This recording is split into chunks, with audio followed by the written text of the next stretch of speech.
El cambio climático es innegable, ya notamos sus efectos, pero ¿cuál sería el punto de inflexión, el de no retorno? En los océanos podría estar la clave y por eso hoy hablamos con Manuel Vargas, científico titular del Centro Oceanográfico de Málaga. Buenos días, Manuel. Hola, buenos días.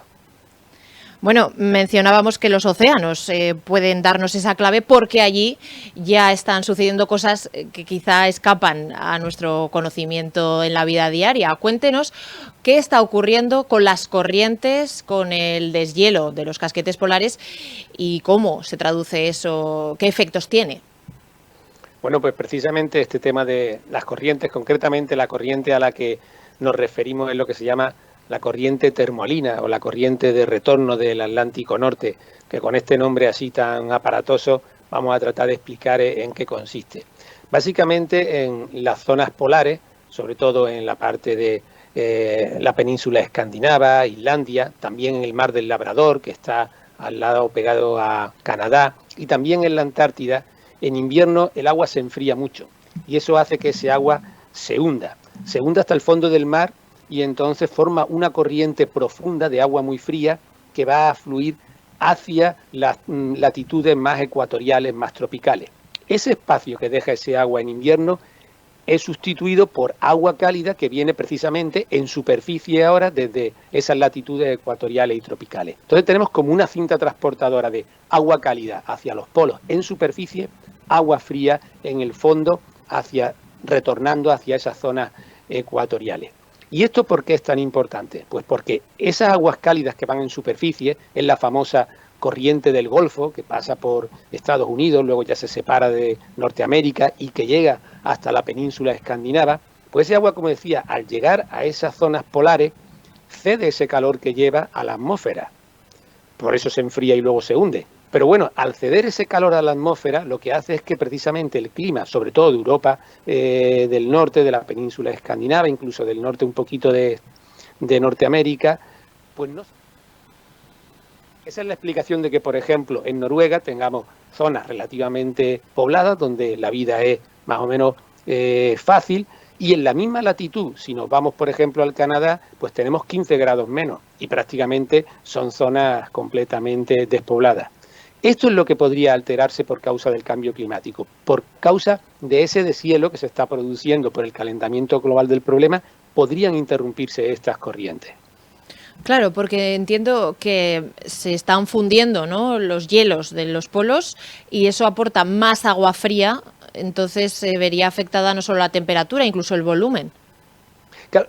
Bueno, aquí tenemos dos cosas. Lo que aporta realmente es más agua dulce, porque, como te decía, todo el motor de este proceso tan importante para el clima, no solamente del norte de Europa, sino de todo el planeta, es ese enfriamiento que se produce en invierno y que se hundan esas aguas. Pero claro, el otro factor que hace que un agua flote más o menos, podríamos decirlo así, es la salinidad. Si tenemos agua muy dulce, pues flotan más y le va a costar más hundirse. Y si esas aguas no se hunden, pues entonces tampoco se produce esa corriente de agua cálida que va desde los trópicos hacia los polos. ¿Y por qué ese agua se está haciendo más dulce? Pues precisamente porque se están fundiendo esos casquetes polares. Tenemos un aporte de agua dulce muy grande y entonces, aunque en invierno el agua se enfríe, pero como es más dulce, ya no tiene esa facilidad para hundirse. Por otra parte, cada invierno se enfría menos. ¿Por qué? Pues por ese calentamiento global. Es decir, que tenemos esos dos factores. Y por otra parte, ese deshielo, como tú muy bien has indicado, aporta más cantidad de agua al océano global. Eso ya estaría relacionado con el ascenso del nivel del mar. En numerosas películas, ¿no?, a veces vemos esas predicciones catastrofistas de que se ve Nueva York congelado o, bueno, la tierra árida, desértica, pero con ese aumento, con ese descenso de temperaturas. ¿Esto podría llegar a ocurrir? Sí, esto creo hay una película, creo que el día después o el día de mañana, algo así, donde curiosamente en Norteamérica lo que se ve es como una pequeña glaciación. Claro, y esto a veces parece contradictorio si estamos hablando de calentamiento global. El proceso sería ese que te he explicado. Los polos se están fundiendo, aportan más agua dulce y entonces se interrumpe esa circulación. Claro, se interrumpe ese aporte en superficie de esas corrientes cálidas que van desde los trópicos hacia los polos. En este caso concreto que estamos hablando, hacia esa península de Escandinavia, hacia esa zona de Islandia. Ese agua cálida, como te decía, libera su calor a la atmósfera y suaviza el clima de esas regiones.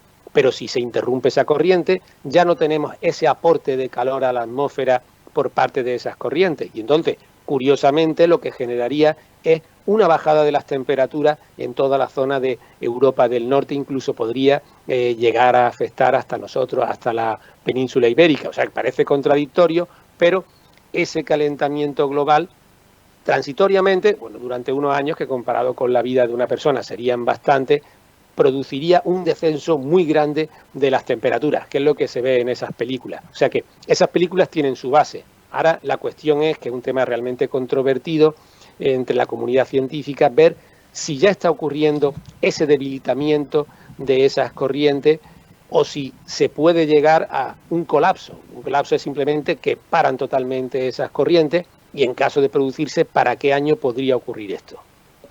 Claro, porque hemos leído varias noticias que, mencionando esa comparación que decía usted de la cinta transportadora, hablaban de que se ha ralentizado y que podría llegar ese colapso. Claro, los estudios lo que hacen los oceanógrafos es ir midiendo la intensidad de esa circulación, es decir, cómo son esas corrientes, qué cantidad de agua están transportando hacia el norte, qué cantidad de calor están aportando al norte y qué intensidad, qué velocidad tienen esas corrientes que retornan, como te decía, en profundidad, y qué cantidad, digamos, de agua llevan y de otras propiedades.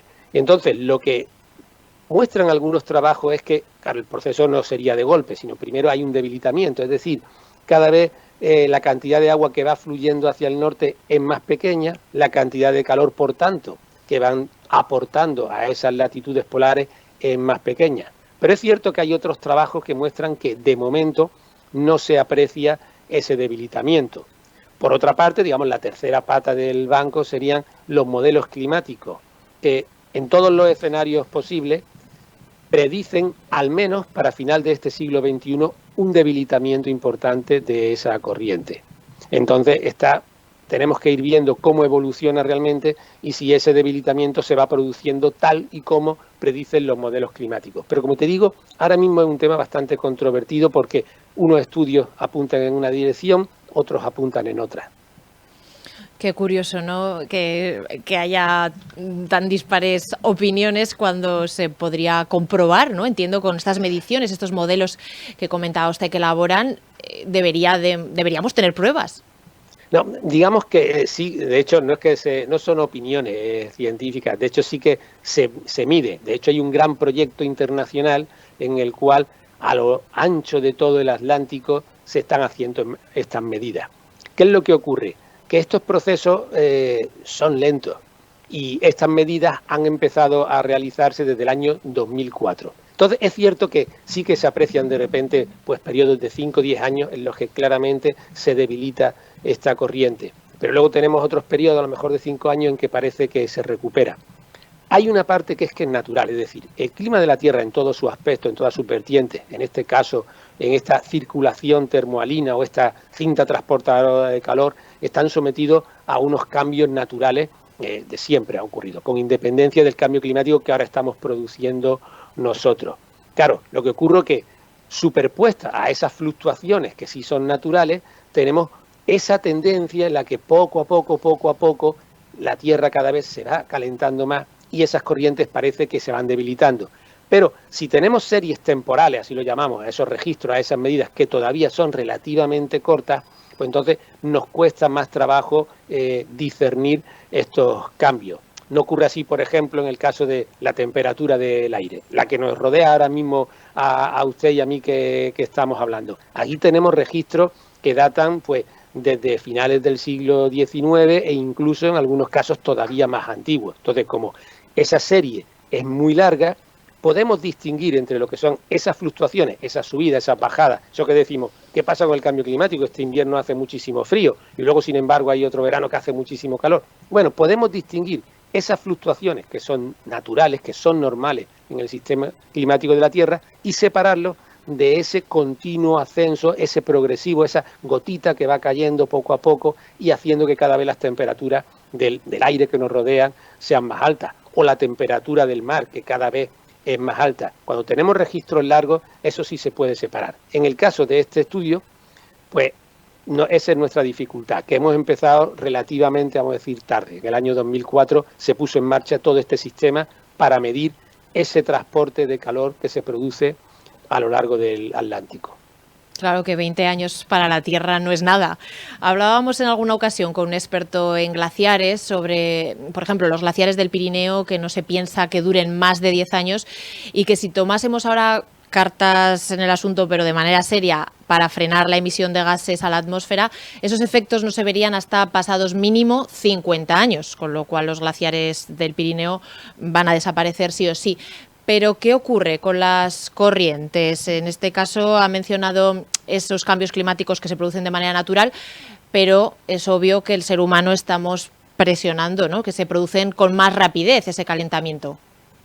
Sí, en efecto, es decir, esto es muy importante dejarlo muy claro, tenemos esos cambios naturales, tenemos dos cambios, los que son naturales, que son fluctuaciones, unos años, incluso unas décadas suben, otras bajas, y luego tenemos ese cambio climático producido, como muy bien has dicho, por la mano del hombre, por las emisiones de gases de efecto invernadero. Aquí los datos sí que tenemos muchos datos y son concluyentes. Esto es evidencia científica. Se superponen los dos. Entonces, lo que nos importa en este caso es ese cambio que es más a largo plazo, que el que está haciendo que se caliente el planeta. Y ese, aunque como muy bien has dicho, ahora mismo cesásemos todas las emisiones de gases de efecto invernadero, continuaría todavía unas décadas.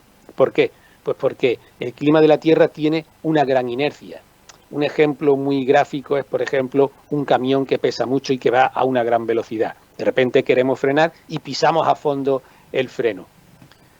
El camión no se va a detener instantáneamente, todavía va a recorrer incluso decenas o cientos de metros porque eso tiene muchísima inercia, que le viene de esa gran velocidad que lleva y ese gran peso del camión.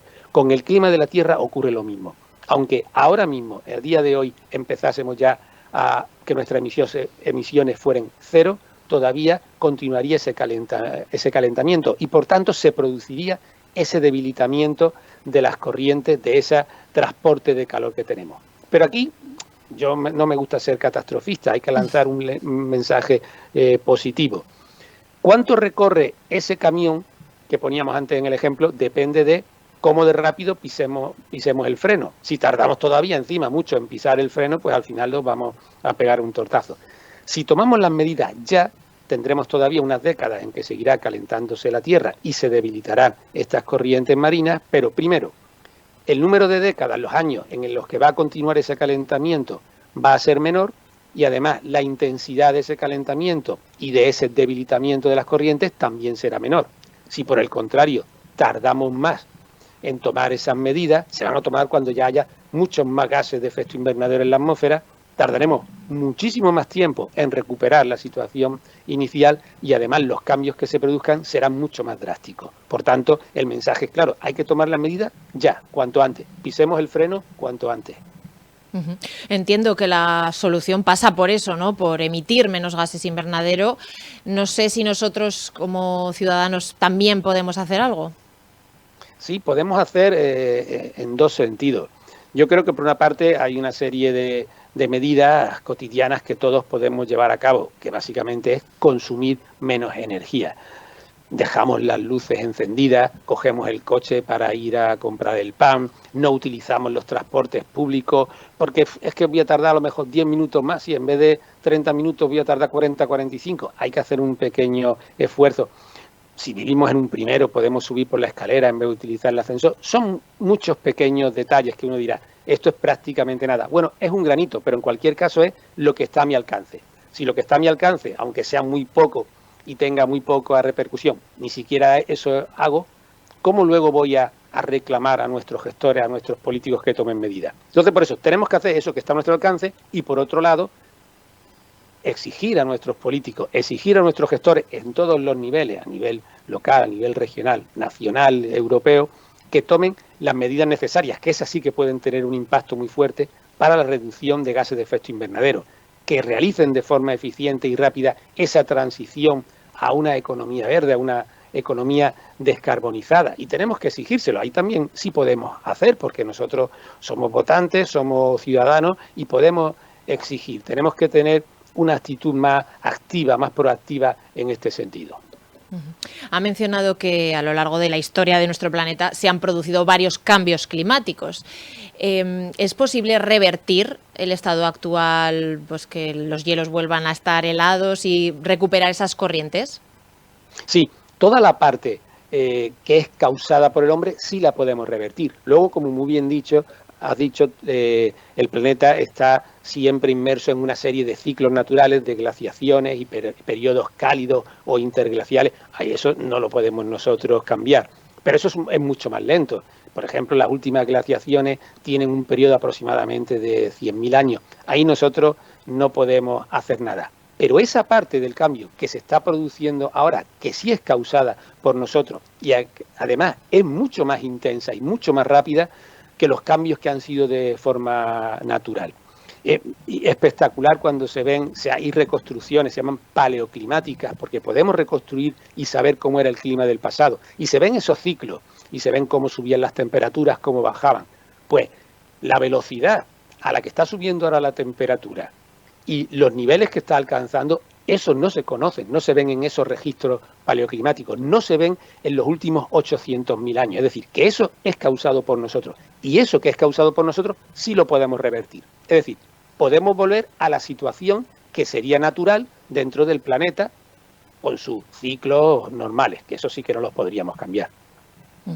Bueno, pues con ese mensaje que creo que es bastante positivo, que el efecto humano se puede revertir, nos quedamos. Manuel Vargas, científico titular del Centro Oceanográfico de Málaga, muchísimas gracias por haber estado hoy con nosotros. Gracias a vosotros.